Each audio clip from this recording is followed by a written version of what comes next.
First of all, his son was with him in the car and he was killed. The latest Israeli attacks targeted some leaders of al-Qassam troops. Till now, we are not talking about the names till we know exactly what is happening with those names. At least we know that Ra'id al-Attar, he survived from the attack which targeted his house in Rafah. But there are some other names, the Israelis are talking about them, but we are still waiting the news from our brothers in Gaza. So you don't have a clear picture then yet of what's going on? Well, the picture is clear. It seems that the Israelis have targeted al-Qassam and maybe after a while some other resistance leaders from other groups.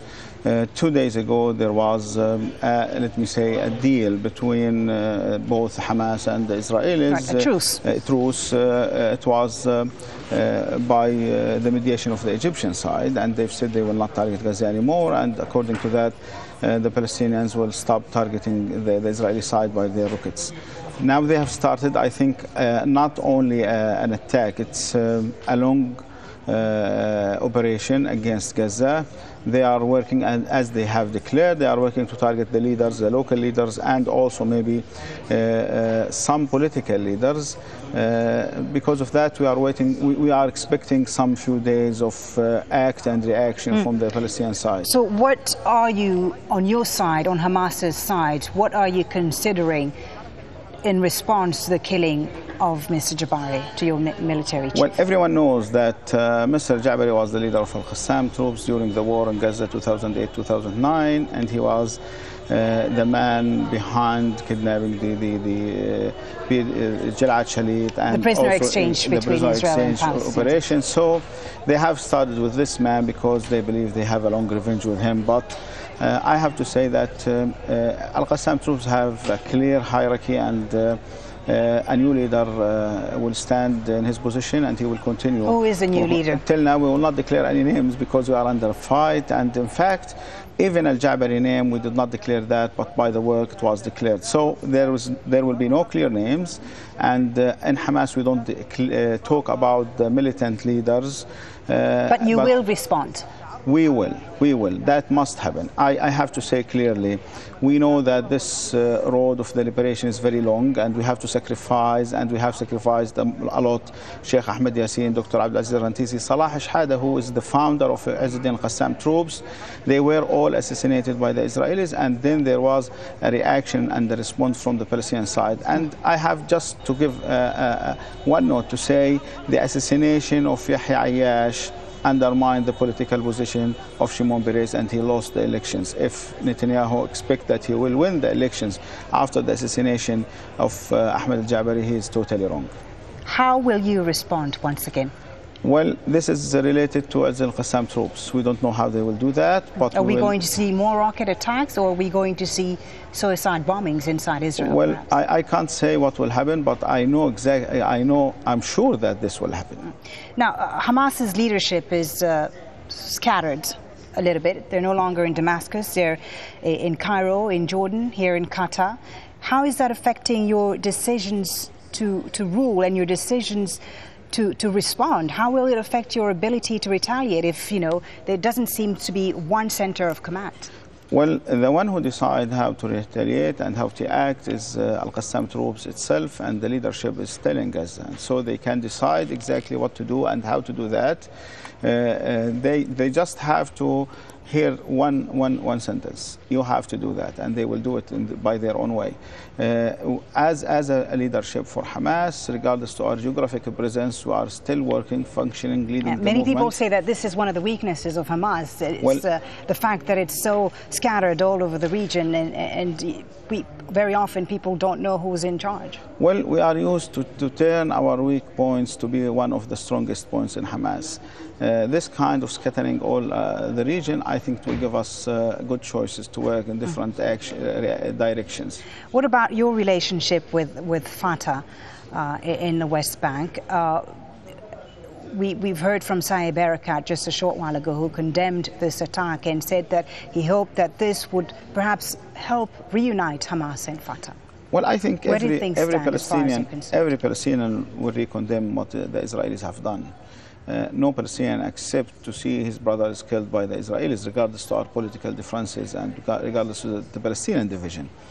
We hope also to see a united Palestinian situation after that assassination, and I believe in the hard times the Palestinians came together all the time. They have an experience in doing that, and we hope to do that. But this has been going on for some time now. There's been talk of reuniting the Palestinians for a number of years now. Why haven't we seen anything move? Well, in his last visit, Brother Khalid Mash'al, to Cairo, he talked about that with President Morsi, and President Morsi also was talking to Abu Mazen a few days ago in his last visit to Cairo. And we heard from the Egyptians that they will send 2 delegations to both Ramallah and Gaza to start implementing the Cairo agreement. And I think we should do that, maybe sooner than anyone expects, inshallah. How, you know, many people, we were speaking to our correspondent in Gaza just a short while ago, many Gazans are very nervous about the days ahead and about a possible Israeli ground operation in Gaza. How do you reassure your people today? Well, I think the experience of the Palestinians in the war 2008-2009 was very tough. So they have to be worried. It's normal. But at the same time, they understand that al-Qassam troops have defended Gaza in that period. But these are people who have been living in very dire conditions over the last few years because of the blockade. This is the important thing in the story. The Israelis are the side who is attacking the Palestinians, who are killing the Palestinians, who is putting 1.5 million Palestinians under a siege. And at a moment, someone came and say the Palestinians are doing this and that against the Israelis. So I think the Palestinians will feel worried, but they will stand together as they have done all the time, and they will see that al-Qassam troops will be able to react and act also against the Israelis. How can the Qassam troops react and act, as you say, in the face of the Israeli military might? Well, they will do their best.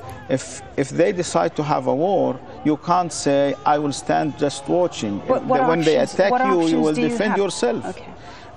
There is no option. You have to defend yourself and your people. We did not choose that. We did not ask the Israelis to occupy our lands. We did not ask the Israelis to attack our people. They have occupied our lands, and they are attacking our people for the last 6 decades. There is no option for the Palestinians. There is one option. They have to resist the occupation, and they have to stand against the occupation. Well, in fact, the Palestinians decided to go to the peace process, and they've participated in Madrid conference, and then they signed Oslo agreement, and for the last 20 years they were negotiating the Israelis, and a few days ago Lieberman said that Abu Mazen is an obstacle against the peace. So what they have to do, the expected option which the international community was supporting is the peace process. It's not working, it's not functioning anymore. So the Palestinian has no choices. They have to resist, and I think all the Palestinians are thinking about this now. Now, if Benjamin Netanyahu was sitting right across the table from you right now, what would be your message to him? What's your message to Israel tonight after the killing of... Well, I will tell them this. Mr. Jabari. You can fight the Palestinians and you can kill the Palestinians for another 60 decades, but you will not break down the Palestinians, and they will not accept the occupation on their lands. And the Palestinians, the sons and the grandsons, will continue the struggle until the complete liberation of Palestine. So you have no choice. You have to leave our land, and you have to accept the presence of a real Palestinian state on the Palestinian lands. And of course, many people fear a repeat of the war in 2008 when over thousands of Palestinians were killed. Again, I'm going to ask you your message to your people tonight. Our message to our people tonight, this sacrifice was very hard and tough, but this is our way as a Palestinians.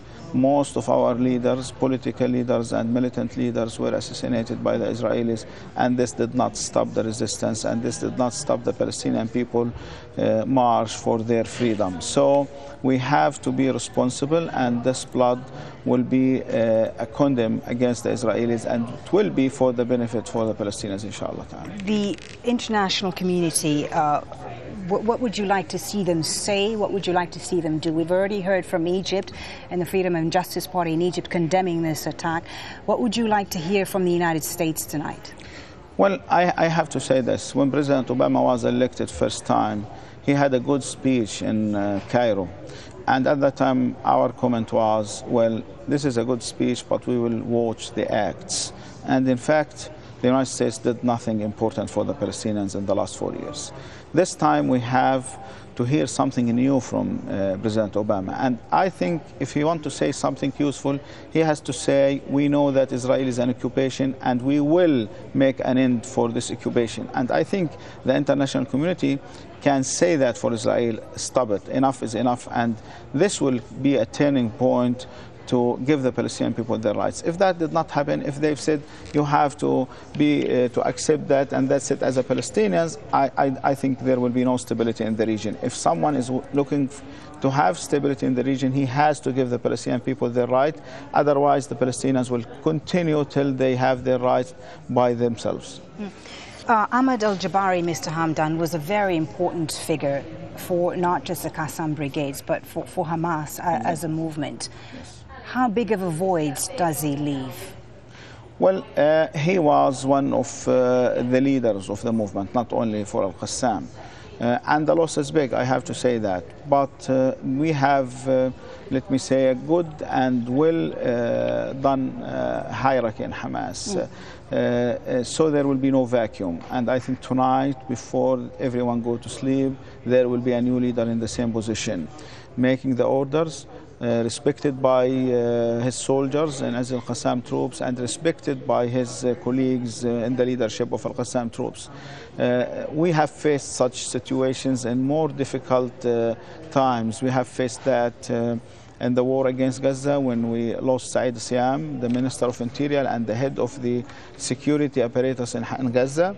We have lost Sheikh Ahmed Yassin, who was the head of Hamas. We have lost Dr. Abdulaziz Rantisi, and then we continued.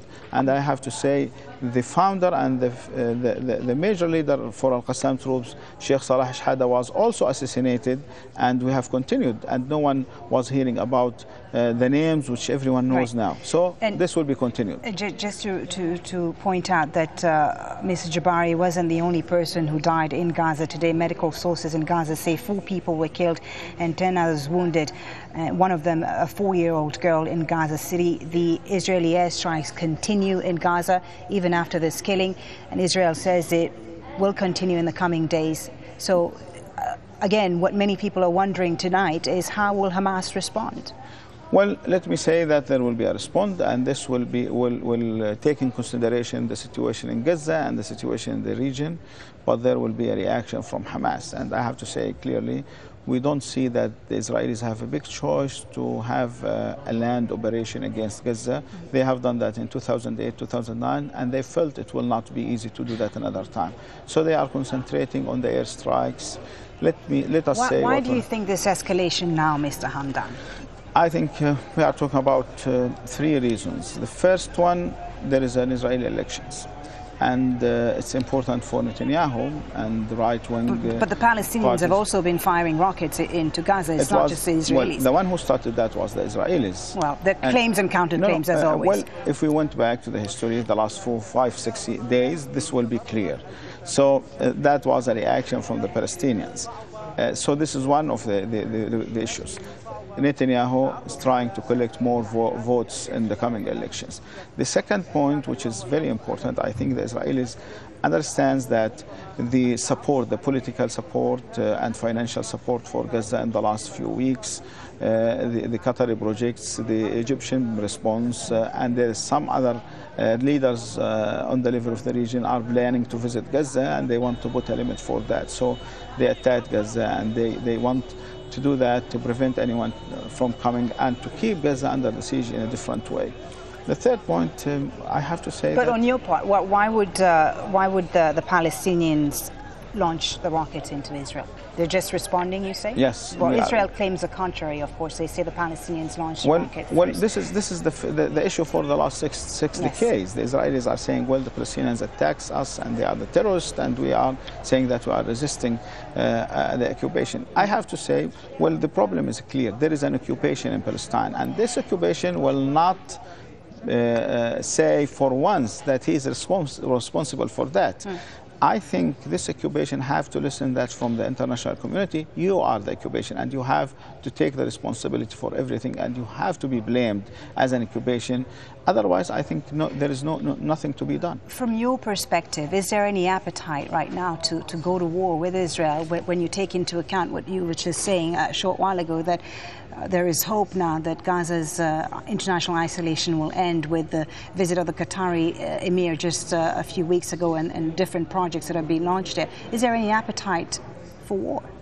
Well, this question can be asked if Gaza decide to launch a war against Israel, but the fact Israel has started the fight with Gaza, and they've attacked Gaza first. So the position of the Palestinians now, we are defending ourselves, and we will do that every time, and we will continue defending ourselves. And the Israelis cannot just attack us, kill our people. You have mentioned a child, a child was killed in that attack. So the Palestinians have no choices. They have to defend themselves. Okay, Mr. Hamdan, thank you very much for talking to Al Jazeera. Thanks for coming into the studio.